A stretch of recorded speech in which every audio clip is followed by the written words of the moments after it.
and bonkers TikTok diets are all the rage. And why are the seats so damn small on the airplane? Because it's hard to be a person with a body these days. You're listening to Burnt Toast. I'm Virginia Soul-Smith. And I'm Corinne Fay. And it is time for your July Indulgence Gospel, which is our 200th episode. Can you believe it? I can and I cannot. It's one of those things where I feel like we've always been making the podcast, but also 200 feels like so many. I know. It's a lot. I went back through to look at some old episodes for this episode that we're about to do, and I was like, I kind of remember all of them. Like, I was like, surely there are some I have forgotten. Yeah. And kind of not. When I was looking back at the old episodes, it was like visiting old friends. I was like, yeah, I know you guys. We're cool. If you write into us with a question and we answer it, it really sticks with us. Yeah, we continue to think about you and would like updates, honestly. Yeah. And we don't always get them. So putting that out there. Yeah. We'd like to know. To celebrate our 200th episode, we have a special 2-part episode for you. We're picking favorite moments from the archives to revisit, and we're going to see if our feelings and opinions have changed. See if we still stand by advice we gave you 2 years ago or if we have radically different opinions. We are going to make this a free episode today so everyone can experience the magic and get some peeks behind some paywalls, which is always fun. If you like what you hear, you should consider becoming a paid subscriber to Burnt Toast. It's just $7 a month or $70 a year. You get a ton of great perks. You keep us ad and sponsor free. So you can do that by clicking the link in your episode description or go to virginiasoulsmith.com. And paid subscribers to Burnt Toast can subscribe to Corinne's newsletter, Big Undies, for 20% off, which means you can get both of our genius every month for under $12. So that discount link for you is in the transcript of this episode. You can check your email for that or go to bigundies.substack.com/burnttoast. All right, so I decided to look back at our many excellent guest conversations and pull out some favorite moments. First up, I thought I would look back at our work on ultra-processed foods since it is such an annoyingly evergreen topic. We did a great pair of episodes with Laura Thomas, which ran in July 2023, and here is a little excerpt from the first conversation. It feels like it's important to say very clearly that processed is not synonymous with has no nutrition, and that actually processing foods is a good thing to do in order to eat, right? Yeah, well, all forms of cooking are a process, right? So unless you want to go down some raw vegan path, you can't really avoid processing your food to some extent.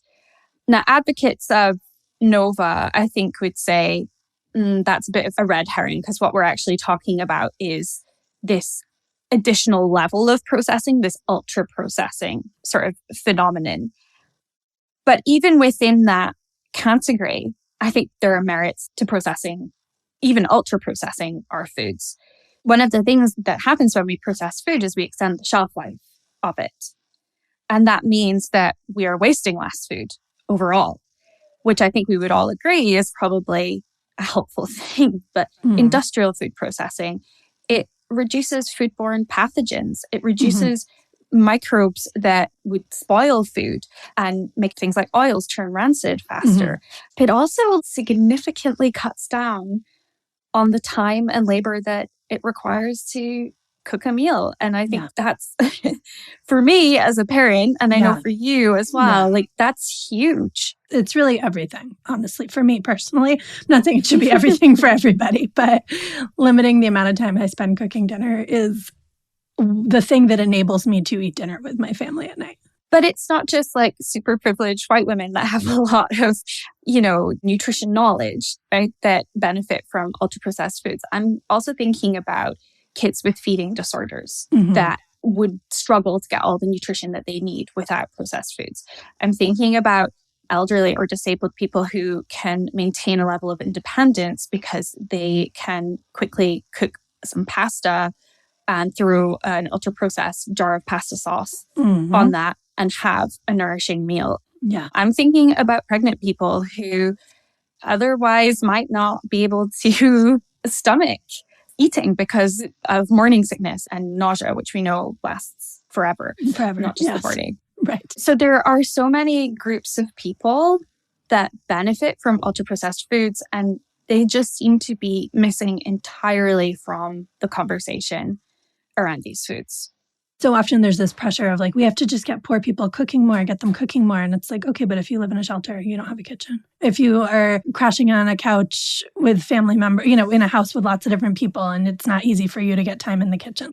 There's so many different scenarios where cooking is not a practical solution, and having greater shelf stability is very important. But it also says a lot about where we place our values, right? And who is making decisions about where we put our values. Mm-hmm. Because it's not everyone's value system to spend more time cooking from scratch, right, and buying fresh ingredients and spending more time in the kitchen. So I picked this clip because I just think Laura is summing up so many important pieces of this conversation that I just continue to see not anywhere in the mainstream media discourse around ultra-processed foods. Like the fact that they are useful and convenient, and convenience is not like a moral failing, but like a need that people have in their lives for food to be convenient. Like, I don't know where we decided food should be inconvenient to be valuable and healthy, but it seems like that's a thing that we believe. I know Maintenance Phase just did an ultra-processed foods episode. I listened to that. Oh, it's excellent. Yeah, we'll link to that. Yeah. Also, just the way that, like, processed is just such a moving target. Like, it means so many different things. It means literally anything. And also nothing. Yeah. They kept talking on their episode. I think Laura has some of this too. Like, depending whose system of defining the foods you go by, like honey is ultra processed, it's not ultra processed. Right. Like, things are like moving categories all the time. Yeah. And when I say this is missing from the discourse, I don't mean Maintenance Phase, which I think we're very much in conversation with. Because Aubrey said, like, really what it comes down to is they're categorizing foods so that the ones that people who make less money than you buy are the ones we can say are bad. And I was like, yep, there it is. This is really classism and racism and all the other isms to say, like, let's demonize these foods that people rely on. Which is not to say we shouldn't improve the overall quality of food in the food system, but doing it through this policing of consumer habits just will never not make me furious. Yeah. Really feels like this hasn't gotten better since the episode aired. Was that 2 years ago? Yeah. 2023. 2 years ago. And if anything, I think it's intensified. I think RFK and Maha has really put this one in their crosshairs, and it's just getting worse and worse. And it's really maddening because we're just not having any of the real conversations we need to have about how to improve food quality in this country or anywhere. What a bummer. Yep. All right. Let's listen to this next quote, which is about jeans. Oh, jeans. So the backstory is on recent Indulgence Gospels, we have talked about how Corinne converted me to the Universal Standard straight leg jeans, and I do really like them. But earlier today, I had to be in photos, and we had a plan. The three of us had a plan that I was going to wear those jeans. And at the last minute, I texted Daisy. I didn't even text Corinne because I knew she'd yell at me. I texted Daisy and I was like, I can't do it. I'm in my skinny jeans for the photos. And yeah, it was like, do I look too sloppy? Are these like saggy in a weird way that I have no control over? And I feel like for something like having your picture taken, like wear the pants, you're not going to feel like you're only thinking about your pants. You know what I mean? Okay, so I wanted to revisit some of your feelings about jeans. You may recall that we used to open like every podcast episode by talking about pants. We did. We haven't done that in a while. Fell off pants chat, and I don't know why. Pants chat. We'll bring back pants chat. But I do feel like since we started doing the podcast, like your feelings about jeans have evolved. True or false?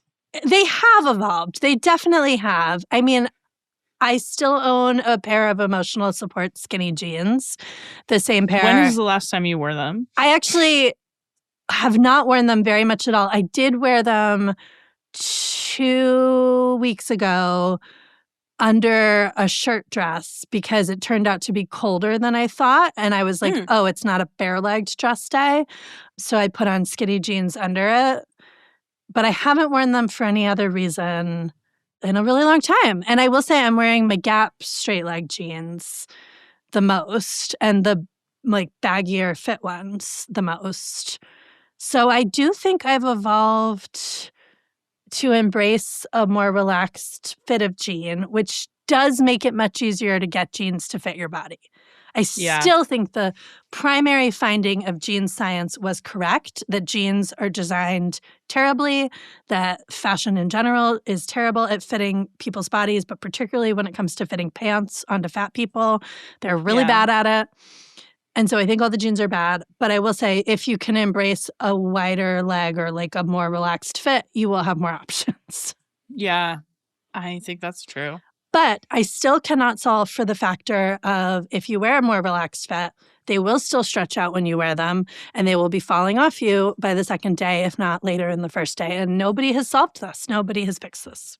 Yeah, well, I think someone did solve it, and it's belts. That is not a solution that is available to me personally. Okay, fair. I don't like belts. I guess I should try belts. I don't know about belts. Okay, that's a whole other thing. Yeah, this is kind of neither here nor there, but I just read this Substack post from this person I follow. Their Substack is called SK, and I think they were actually writing about something else, raw hem jeans, but they were saying that like men's jeans, you know how men's jeans, the zipper goes like all the way from like the bottom of the crotch up to the top? Like, why don't women's jeans do that? Wait, men's jeans have a different zipper? Like, the zipper on women's jeans is shorter. Huh. Like, it doesn't go all the way down. Is it because they don't want men to pee on their pants? Well, I think men, it's like so you can open them up more to like get your whatever. But I'm like, I think women's jeans should also have that option for access. I just really have to pause on how uncomfortable Corinne was saying penis right there. She was like, whatever you've got down there. I think I was going to say dick, and then I was like, is that inappropriate? Whatever, we swear all the time. Anyway, so that men can deal with their junk. Yeah. Why don't we have But that? I think women should have the option of being able to deal with their junk as well. Agreed. Pro longer zippers. Well, also, I feel like it would be easier to get jeans on if they opened up more at the top. Mm-hmm. Now that you've put this very important issue on my radar, I'm ready to adopt it as a primary cause. Okay, thank you. We will have a petition for everyone to sign shortly. Yeah, you are like a diehard jeans person. You always look great in jeans. You're inspiring on the topic. But this year I have adopted drawstring jeans, which really feels like it's barely jeans. But it also sounds like a life hack. Yeah, it's very comfortable. I love drawstring. In the summer, I wear a lot of drawstring. I don't wear a lot of drawstring in the winter. Yeah. I mean, drawstring would probably solve your stretching out after a couple wears problem. Similar to a belt. It would be like a belt, but yet not a belt. So it wouldn't trigger my belt concerns. Yes. Fair. I think my other struggle with jeans that is maybe not really even about jeans. Since I have broken up mostly with dark skinny jeans, which is what as a millennial, I wore for so long and that are so hard to find a fit, there is sometimes a category of outfit I am trying to achieve where I'm trying to be like dressed up but not too dressed up. And I feel like the dark skinny jean really filled that need. Does that make sense? Like you want to look like kind of polished because you're going to like your kid's chorus concert or out to dinner with friends, but it's not like all the way to like a dress level. Yeah. That might feel like too much. I feel like the dark skinny jean really threaded this needle. This stems from having been in my 20s and the early 2000s and being trained in the school of the going out top. The going out top in dark jeans was a uniform. And I think I'm still like, so what replaces the dark jeans and the going out top? And then I realized like anything, like that's me trying to dress like it's 2003 and it's not. But that is one place I still struggle because I don't feel like the lighter, more relaxed denim can do that same category. What about darker wide leg jeans? Is that not a thing? Yeah, maybe I just haven't found a pair I really like that are darker. That's a good thought. Maybe that could do it. Or I do feel like, I don't know, maybe with wide leg jeans you need like a slightly fancier top. I don't know. I think a lot of our dependency on the skinny jean was because you'd really learned the outfit formulas for it. Yeah. And I do feel like I'm still sometimes, when I gravitate back towards it, it's because I'm like feeling at sea with how to put an outfit together without them. This is not about jeans, but I'm really into these Old Navy shorts I have that have like stripes down the side. They're like So cute. sweat shorts. Yeah, yeah. And they're so comfortable. But then sometimes when I'm like going out, I am like, wait, what do I put on the top so that it doesn't look like I'm just in sweats? I just came here in pajamas. Yeah. Don't you feel like that's a struggle with like shorts and tank tops in general in the summer? And I feel like more of a struggle for fat folks. Maybe, yeah. It's harder to look like you got dressed or something. Right, like how do I look like I'm not just wearing a t-shirt and jeans even? Lately, I've been experimenting with the answer to that being socks. Oh. Like Okay. right now I'm like, am I about to try to show you my socks? Please do. Please do. Nope. Cannot see your foot. Nope. Not in camera. I'm wearing kind of like chartreuse socks. Oh. And I feel like it's like kind of like a chartreuse dress sock. I'll send you a pic after. Okay. But I feel like that with the like tank top and shorts kind of makes it look more outfitty. You should know my 11-year-old is doing the same thing this summer. Oh, that's cool. There's a lot of brightly colored socks with like regular shorts and t-shirts. Also, like she has a lot of animal print socks she's really leaning into. Cool. That's pretty cool. Yeah, she's pretty cool. So you're blessed by Gen Alpha or whatever she is. So amazing. good job. All right. Well, for the final clip, I went back to another favorite guest conversation. To be clear, I love all of our guest conversations. But this was one that was just like one of my favorite ever. It was with Martinez Evans, who is the author of Slow AF Run Club, the ultimate guide for anyone who wants to run. Martinez also runs the Slow AF Run Club, which is a running community for folks to run in the bodies they have. He is so hilarious and delightful. This episode ran in June 2023. So here's the clip. So what that looks like is like letting them know that obstacles and rising up in the face of adversity is a good thing. Yeah. Because for a lot of people, they think it's a bad thing. Like, oh, I faced adversity, I'm slow. Or here's the thing I always get is that I started running and then I got a little tired and I started walking and I felt absolutely horrible that I had to walk. And then me come in and say, well, what was wrong with that? Did you start running again? Yeah. Yeah, I did. Well, fuck. Like, let's celebrate that then. Yeah. Right? Yeah. It's that thing of letting people know that it's okay to bumble and stumble and figure this thing out because you're doing something with your body that you have not been A, celebrated to do, Right. but B, you're kind of stifled. Like being a plus size person, like you may have even been stifled with movement because you haven't had the liberty to actually explore the things that your body might be able to do. You got to explore and figure all this stuff out. So, like, that's where providing psychological safety is letting them know that it's okay. Yeah. It's almost like imagine a kid who's like riding a bike for the first time. Right. Or they ride the bike, you let it go, they lose their balance, they fall, they scrape their knee. They're going to cry. They're going to be like, oh, I don't want to ride this bike anymore. It's horrible. I don't want to do this. Don't make me do this. But as a good parent or as a good coach, you're going to be like, okay, let's cry it out. Mm-hmm. You done crying? Mm-hmm. Okay, now let's get your ass back on that bike. Right. Right. The same thing is true with physical activity. All right, you did it. You got a side stitch? Okay, cool. Let's figure this out. Yeah. Oh, you got shin splints? Okay, cool. Yeah. Let's figure this out. Oh, you got delayed onset muscle soreness? Great. Let's figure this out. But guess what? Your ass gonna continue to move. That's the approach that I take. Like, we're all gonna fall off. And somewhere around us being grown start to be embedded in us, like, doing something and then like failing or like not getting it right on the first time is a bad thing. Right. I think it's school. Yeah. I blame school. I think school is a lot of it. Yeah. I'm thinking like when a baby's learning to walk, they fall a million times and people aren't like, you should stop trying to walk. You know what I mean? Imagine that. Like somebody walking, a baby trying to walk and they said, screw you, baby. Yeah. Like, you suck. You're not very... Damn you for trying to walk You are and a you fat can't baby walk. who can't walk. Yeah. And yet we have this narrative that then kicks in of somehow if I have to stop to walk during my run, that's like a moral failing. Like walking Right. and running are morally equivalent activities, right? Like if you're walking some of it, if you're running some of it, as you said, like the pace of your running, if you are slow, that is still running. There's no need to be attaching all these values to it. But it does seem like the culture of running at large is so built on that paradigm. And you are really challenging an entire paradigm here. Yes, I am.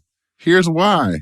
If you're not an elite athlete who's like their life depends on winning prize money and like going to the Olympics, all of us are then paying for a participation medal to participate in a parade. I love this. He's really delightful. He's so good. And the reframing of running marathons as participating in a parade will just make me happy forever. It's so Yes. correct. It's so correct. Yeah. I mean, obviously, we stand by everything Martina said. There's not really a lot Yeah. more to say. So I thought we could also talk a little bit about like how working on the podcast has changed each of our relationship with exercise. So I think we've done a lot of good fitness content over the last 200 episodes. And I personally feel like I'm in a better place with exercise than I was when I started this project. That's awesome. Well, I think I started lifting around the same time that I Yeah. started doing the podcast. Because there was an early episode where you were like, I'm using a broomstick and I'm doing. Oh, that's right. I was you had, like, doing the just couch started. to barbell or Mhm. whatever. And look at you now, powerlifter. I mean, one thing that is interesting about maybe starting any exercise or maybe specifically powerlifting is I think in the first year that you do it, you get better fast, Mhm. like really consistently. Like Mhm. almost every time you go to the gym, you're lifting more weight. And that is like so rewarding. Yeah. And probably a little addictive. Yeah. yeah. And now that I'm like, have been doing it for 2.5 years, I'm not getting better every time. Sometimes I can't lift weights that I have previously lifted for various reasons. Sure. Even if I'm like maxing out, sometimes not hitting my previous maxes, I think it can be hard to sort of like figure out what am I doing. Mm. I took a little bit break last summer. Like I went to visit family and I decided to just like not go to Yeah, the I gym remember. while I was- That seems while I was good. doing I that. feel like it was good you took that break. Yeah. Yeah, it was good. And it sucked getting back into it. Yeah, that's the thing. Yeah. So yeah, I'm still figuring it out. I guess that's the tricky thing about any sport where there's like progress attached Yeah. to it, which powerlifting is still a sport organized around progress. I mean, there's different ways you can measure progress too, like Right. how many reps versus just straight up how much weight or But it's still measuring progress. It's still expecting there to be progress, yeah. which is both exciting and I think progress can be very motivating. And what do you do then when you're in a period where it's not really about progress? How do you find Totally. value in that relationship? Yeah. That's a tricky question. Or like when the progress is just like much smaller. And can you like still feel good about that? Yeah. Yeah. Or do you start feeling like, oh, what's the point or whatever? I mean, Yeah. I think for me, it's so funny that I love this conversation with Martina so much because I am just never going to be a runner again. Running was such a bad relationship that I'm glad to be done with. And I think for me, so much of finding joy in exercise is about not having progress goals of any kind. Mhm. Like Yeah. just having different activities I like doing for their own sake and kind of rotating. Like I like weightlifting. It was exciting when I went up to larger weight, heavier weights. At some point, I hope to go up to heavier weights again, but I'm not like tracking it or I'm like, these still seem hard. I don't know. It seems fine. Yeah. And then the other stuff I do, like walking the dog and gardening, are really not things you would be like, wow, I weeded 2 more flower beds this week. Like, Yeah. it's not progress. But I do feel good that I, in various flavors, work out much more consistently than I have at other points in my life because it's more built into my lifestyle. Like, oh, I'm going to do this to have an hour of time to myself kind of thing. And I think, yeah, talking to people like Martinez, Anna Maltby, obviously, Lauren Laval, Jessie Diaz Herrera, and all the folks who've come on and talked to us about like different approaches to fitness have just really helped me claim it for myself in a way that I really was struggling to do. So that's been cool. Yeah, that is cool. That's inspiring. Yeah. Oh, well, this was fun to look back on some favorite episodes. Yeah. Yeah. Should we do better? I just came up with my butter while I was eating lunch, and it is what I ate for lunch, and it is sushi salad. I invented this today. Ooh.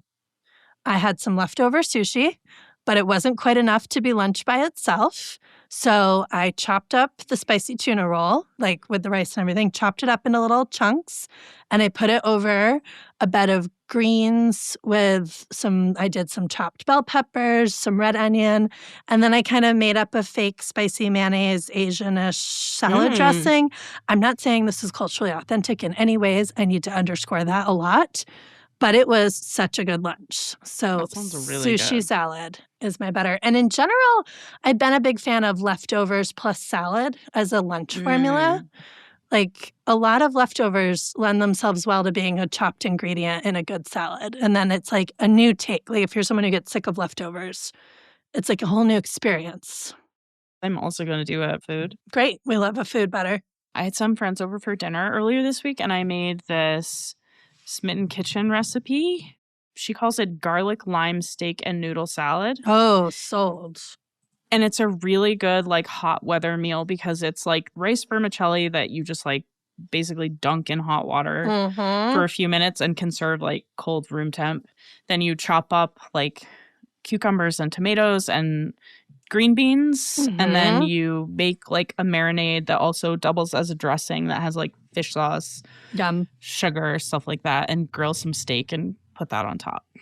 Oh my gosh, I'm making this week. This is such It's a a really good hot weather. Yes, hot weather I meal. love this kind of recipe. Also a great salad. Like, Yes, don't sleep on a main course I had salad. the leftovers as like a salad Yeah. yesterday. Yeah, so good. And look at us holding together our love for ultra-processed foods and our love for salad. It's not an either-or, people. No. You can have it all. You can have it all. So next week, we're going to revisit another bunch of moments, including our feelings about aging, feelings about heterosexual marriage, and relationships and diet culture. That episode will be paywalled, just like all our other Indulgence Gospels, so you should go ahead and become a paid subscriber right now so you don't miss it. Click the link in your episode description or go to virginiasolesmith.substack.com. Today's Indulgence Gospel was produced and hosted by Corinne and me. You can follow me on Instagram at @v_Solesmith. You can follow Corinne Faye at SelfieFaye and subscribe to Big Undies on Substack. The Burnt Toast logo is by Deanna Lowe, our theme music is by Faraday, and Tommy Heron is our audio engineer. Thanks for listening and supporting anti-diet body liberation journalism.